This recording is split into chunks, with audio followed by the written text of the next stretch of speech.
There was a moment, and you remember exactly when it happened, even if you couldn't name the date, where something inside you just switched off.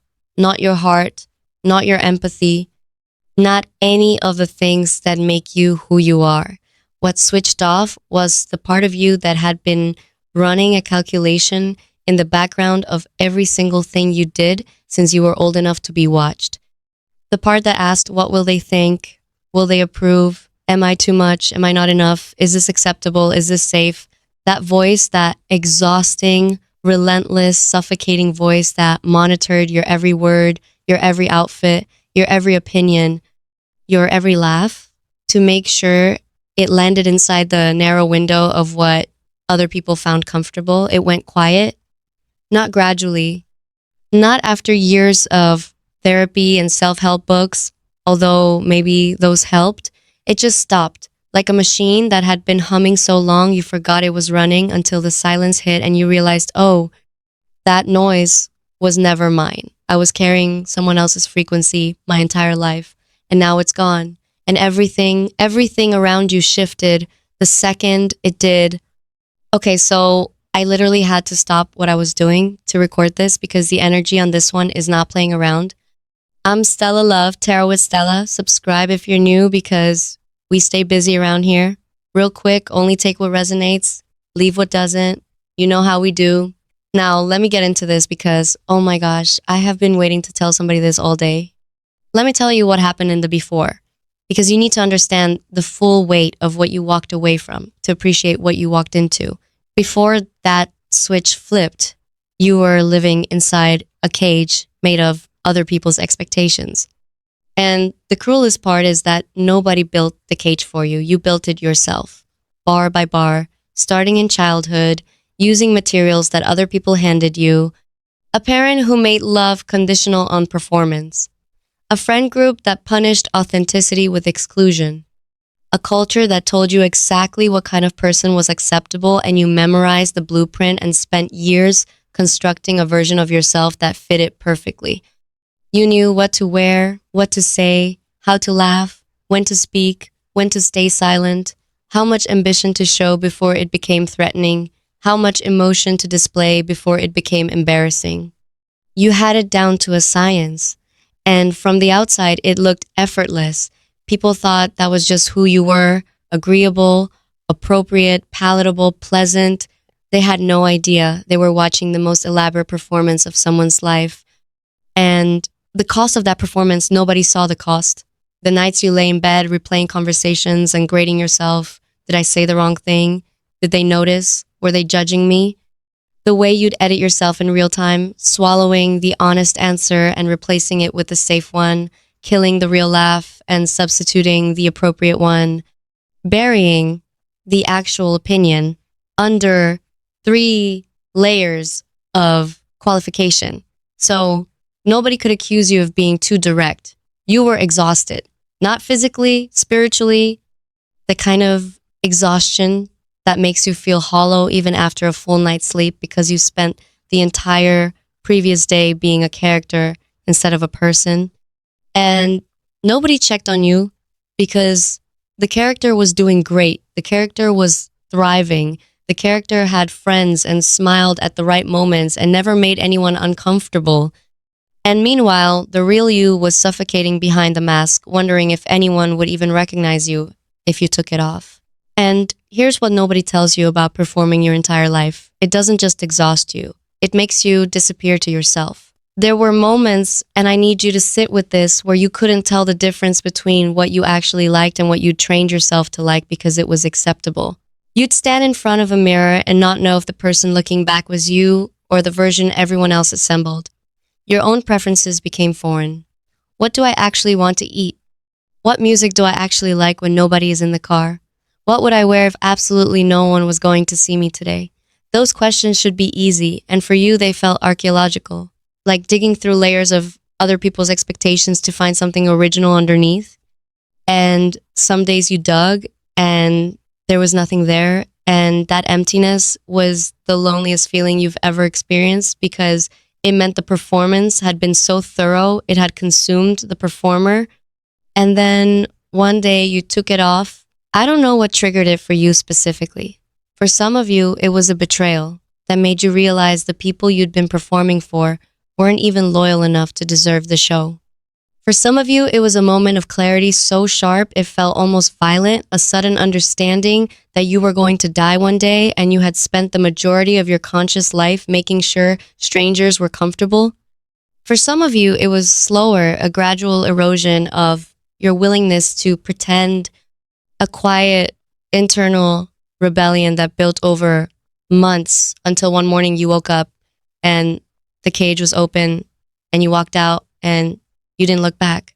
However it happened, the result was the same. You stopped. You just stopped. Stopped monitoring, stopped adjusting, stopped shrinking, stopped asking for permission to exist at full volume. And the world around you went into immediate shock. I keep getting the number 5 pulsing through this reading. 5 is liberation, revolution, the breaking of chains that were never supposed to hold you in the first place. But 5 also carries a warning. Liberation isn't free. It costs you everyone who needed you caged. And some of those people were people you loved. That's the price. And you paid it. And you'd pay it again. I'm picking up the initials A or S connected to someone who is deeply rattled by this shift. And for some of you, it's a V or a K. Drop them in the comments if those hit because the confirmation is strong. Now let me tell you what happened in the world around you when the switch flipped. Because the shift wasn't just internal, it was visible, observable, almost physical.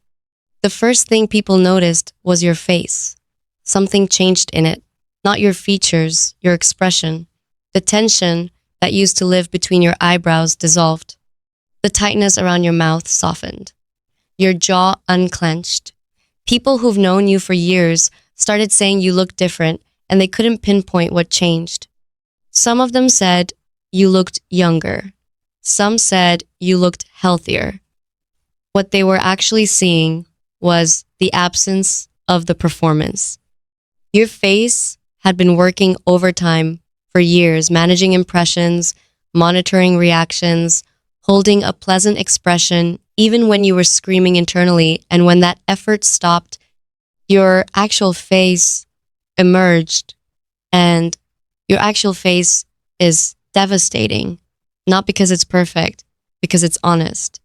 Because every micro expression that crosses it now is real, and people are not used to seeing that much truth on a human face. It's magnetic and slightly unsettling, and they cannot stop looking. You catch people staring at you now in a way they never did before. Not at your body, at your face, at the unguarded truth written across it. At the way it moves freely between emotions without the buffer of social performance. You frown when you're confused. You smile when you're genuinely amused, and your face stays neutral when you're not.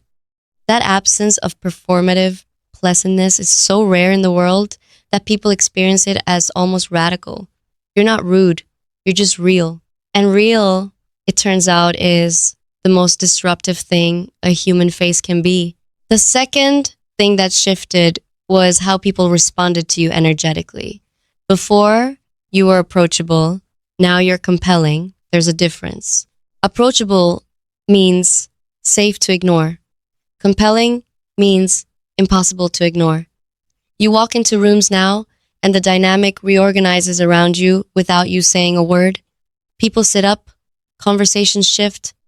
The energy recalibrates because you're broadcasting at a frequency that demands acknowledgement not through volume but through density. You take up space differently now, not more space, truer space. You stand where you actually want to stand instead of where you think you should stand. You speak at the speed your thoughts actually move instead of the speed you calculated was acceptable. You say no without providing 17 reasons. You say yes without checking if anyone disapproves first. You order what you actually want at restaurants instead of scanning the table to see what everyone else is getting. You wear what your body reaches for in the morning instead of what you calculated would be received well. These are tiny things, microscopic shifts that nobody should notice, but everyone notices. Because Authenticity has a frequency, and the human nervous system is wired to detect it. And people feel that authenticity like a change in air pressure. Their ears pop, their attention locks. They lean in without deciding to. I'm getting strong Aquarius and Sagittarius energy around this shift, the revolutionary and the truth teller. For some of you, I'm also picking up heavy Capricorn energy, the builder, someone who dismantles and reconstructs with architectural precision. You didn't just break free, you're redesigning your entire life from the foundation up, and the blueprints have no room for anyone else's approval. For the person most affected by your shift, I'm picking up strong Scorpio or Aries energy.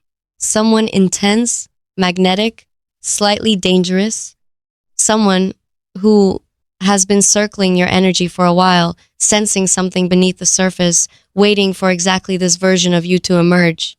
And now that it has, they are in trouble, the good kind. For some of you, I'm picking up physical impressions about this person, dark eyes that hold more than they reveal, something about their mouth, the way one corner lifts before the other, when they're amused by something nobody else caught, strong forearms, a voice that drops lower when they're saying something they actually mean versus something they're saying for an audience. There's a scar or a mark somewhere visible, a small one that tells a story about a version of themselves they don't advertise. You've noticed it. They know you've noticed it. Neither of you has mentioned it. Now, let me tell you about this person. Because what they're experiencing right now is not attraction. Attraction is what they felt before. This is something else entirely. This is recognition. They watched you stop caring what the world thought, and something inside them that had been dormant maybe for years, maybe their entire life, jolted awake because they carry the same cage, the same performance, the same exhausting calculation running in the background of every interaction. And watching you dismantle yours gave them the first real evidence they've ever seen that it's possible. That you can take the mask off and survive. That authenticity doesn't have to be a death sentence. You became their proof of concept. And that's more intimate than anything physical could ever be. They think about you in a way that has layers most people never access. The surface layer is desire, and it's intense. The way you move now, unmonitored, uncalibrated, just your actual body in actual space without the filter of how does this look, it does something to them they can't articulate. You push your hair back without checking if anyone's watching. You laugh at full volume without covering your mouth. You sit however your body wants to sit instead of however looks appropriate. These tiny acts of physical freedom are wildly attractive to someone who is still imprisoned in their own performance. You are walking proof that the cage has a door, and they want to follow you through it. But underneath the desire is something much deeper.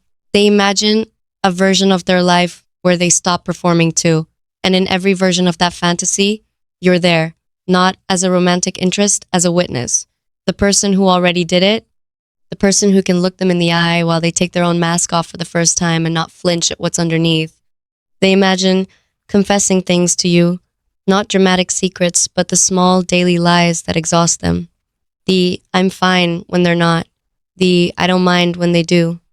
The whatever you want when they have a very specific want they've never voiced. They imagine a night with you where both performances shut off simultaneously. No curation, no management. Just two people sitting in a room being exactly who they are with zero adjustment. They imagine the terror of that and the relief of it happening in the same breath. They imagine looking at you and seeing recognition, not the recognition of attraction, but the recognition of a fellow prisoner who found the exit. They imagine telling you the truth about who they actually are and having you respond not with surprise, but with a nod, like you already knew, like you'd been waiting for them to say it out loud. That fantasy, being fully known and not rejected for it, is the one that keeps them up at night, not the physical, the emotional nakedness. And the physical, let me be direct because it's heavy in this reading. This person imagines being close to you in a way that is inseparable from the freedom you now carry.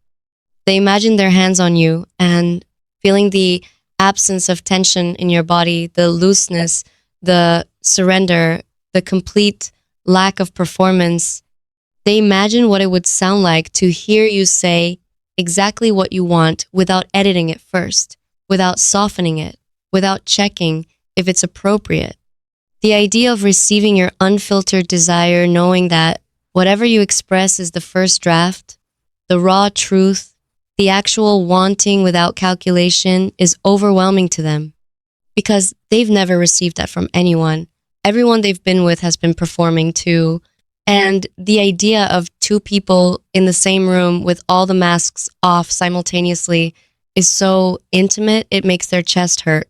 The jealousy is acute.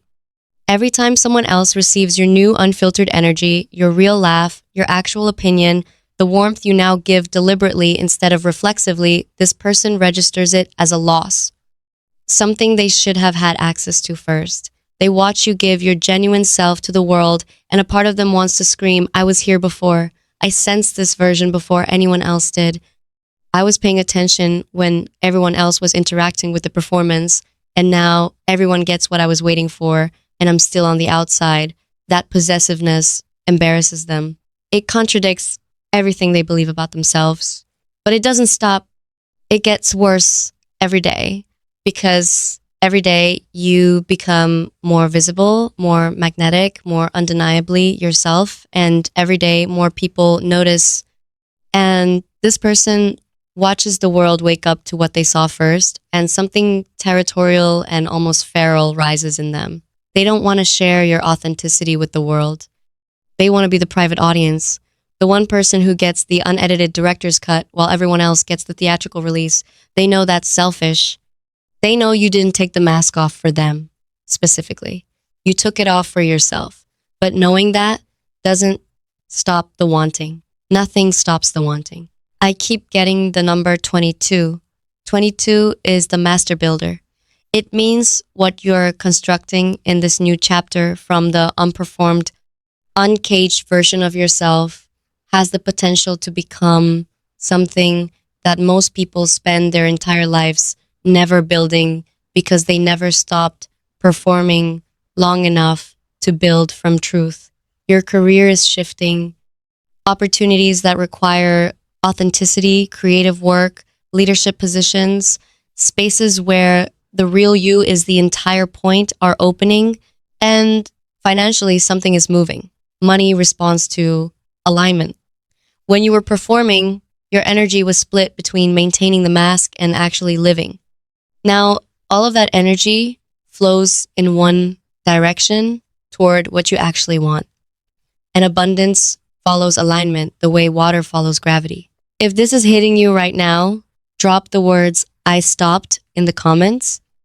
Like this video and subscribe because what happens in this community is different from anything else on this platform, and I need your energy in here.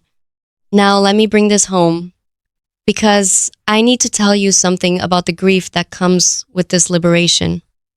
Not everyone survived your unmasking. Some relationships ended. Some people pulled away. Some people you thought were permanent turned out to be fans of the performance rather than friends of the person. And losing them, even knowing they never really knew you, still cuts. Because the performance was all you had for so long that the people who loved it felt like the only people who loved you. And now you're standing in this new open space, free and terrified, wondering, will anyone love this version, the one without the polish? The one who says the wrong thing, sometimes because they're not calculating anymore? The one who takes up space without apologizing? The one who might be too much or not enough or exactly right but refuses to adjust either way?